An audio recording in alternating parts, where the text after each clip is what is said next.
নমস্কাৰ আপোনালোকে চাই আছে ক্ৰিকেট গুৰু আছাম ইউটিউব চেনেল টি20 বিশ্বকাপৰ সুপাৰ 8ৰ 2 নম্বৰ যেটো গ্ৰুপ 2 য'ত ভাৰত নাই ভাৰত নথকা গ্ৰুপটো ইটো গ্ৰুপ কোন তাৰ পৰা কোৱালিফাই কৰিব সেমি ফাইনেলৰ বাবে ইতিমধ্যে ইংল্যান্ড কোৱালিফাই কৰি গৈছে কিছু সময়ৰ আগত আমি গম পালো যে শ্ৰীলংকা বাহিৰ হৈ গৈছে শ্ৰীলংকা এখন মাস্ট উইন গেম হাৰিছে নিউজিলেণ্ডৰ হাতত আৰু তেওঁলোক বাহিৰ হৈ গৈছে এতিয়া যেটো সেকেন্ড পজিশন ইংল্যান্ডৰ লগত কোন কোৱালিফাই কৰিব এটো গ্ৰুপৰ পৰা সেমি ফাইনেললৈ ইংল্যান্ডৰ লগত এতিয়া নিউজিলেণ্ডৰো চান্স আছে আৰু পাকিস্তানৰো চান্স কিন্তু নথকা নহয় অলপমান আছে পাকিস্তানৰ ক্ষেত্ৰত কুদৰত কা নিজাম হৈ গল মানে ঈশ্বৰৰ ওপৰত ভৰসা আৰু এতিয়া ওপৰৱালাই কি কৰে হেতু তেওঁলোকৰ লগত কথা আৰু মানে পাকিস্তানৰ ইমানো বৰ সঠিক চান্স নাই কিন্তু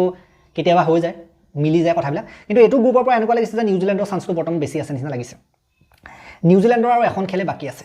সেইখন খেল তেওঁলোকে খেলিব ইংল্যাণ্ডৰ বিৰুদ্ধে ইংল্যান্ডটো কোৱালিফাই অলৰেডি কৰি আছে নিউজিলেণ্ডে যদি ইংল্যাণ্ডক হৰুৱাই দিয়ে তেন্তে নিউজিলেণ্ড কোৱালিফাই কৰি যাব আৰু যদি নিউজিলেণ্ড হাৰেও তেতিয়াও কোৱালিফাই কৰাৰ তেওঁলোকৰ চান্স থাকিব যদি কম মাৰ্জিনত হাৰে তেওঁলোকৰ 3 পইণ্ট হৈ আছে পাকিস্তানৰ এখন খেল লাষ্টৰ এখন খেল বাকি আছে শ্ৰীলংকাৰ লগত যদি তেওঁলোক জিকেও তেতিয়াও কিন্তু কোৱালিফাই কৰিব নোৱাৰিব কাৰণ কিফালে নিউজিলেণ্ড হাৰিব লাগিব ইংল্যাণ্ডৰ লগত কথাটো তেনেকুৱা হয় আৰু নিউজিলেণ্ড সেই কম ৰানৰ ব্যৱধানত হাৰিলেও নহব তাতো এটা খেল আছে নেট ৰান ৰেটৰ খেল আছে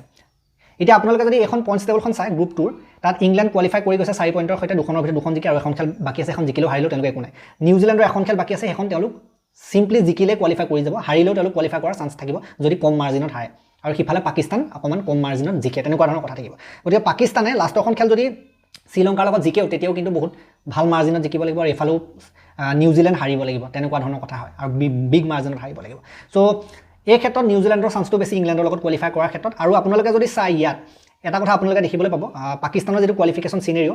নিউজিলেণ্ডৰ যেটো নেট ৰান ৰেট হেতু পাস কৰিবৰ কাৰণে তেওঁলোকক 70 ৰানৰ এটা জয়ৰ প্ৰয়োজন 70 ৰানৰ ব্যৱধানত তেওঁলোক জিকিব লাগিব আৰু এনেকুৱা হলে হ'ব ইফালে যদি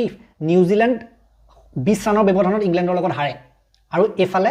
শ্ৰীলংকাৰ লগত পাকিস্তান 50 ৰানৰ ব্যৱধানত জিকে 70টো মিলি গল তেনেকুৱাকেও তেওঁলোক কোৱালিফাই কৰিব পাৰিব মুঠতে ইফালেও সিফালেও দুইফালে মিলাই 70 ৰানৰ ব্যৱধান হ'ব লাগিব নিউজিলেণ্ড আৰু পাকিস্তান দুইখন খেলৰ ব্যৱধানটো মিলাই মানে 70 ৰান যদি হয় তেতিয়া পাকিস্তান কোৱালিফাই কৰি যাব লাগিব পাৰে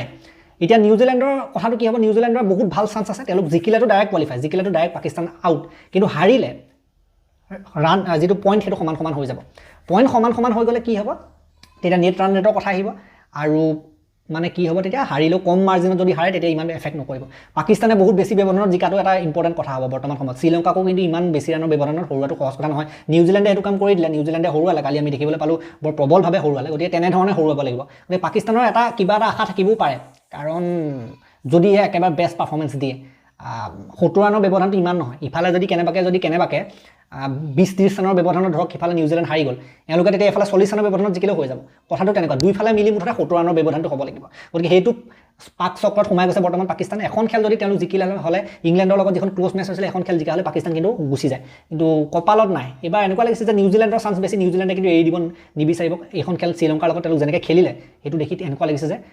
নিউজিলেণ্ড আৰু ইংল্যাণ্ডে এটো গ্ৰুপৰ পৰা যাব ইংল্যাণ্ডটো অলৰেডি কোৱালিফাই গতিকে ইমানে কথা আছিল এটো গ্ৰুপৰ ক্ষেত্ৰত আমি আৰু আলোচনা কৰিম ইয়াৰ ওপৰত এই ভিডিঅটো ইমানটা সমাপ্ত কৰিলো ভাল লাগিলে যদি লাইক কৰি দিব শ্বেয়াৰ কৰি দিব চেনেলটোলৈ নতুনকৈ আহিছে যদি সাবস্ক্ৰাইব কৰি ঘণ্টা দবাই থৈ যাবলৈ নাপাৰিব তেতিয়ালৈকে আৰু নতুন ভিডিঅ লৈ প্ৰতিশ্ৰুতি মই বিদায় মাগিছো ধন্যবাদ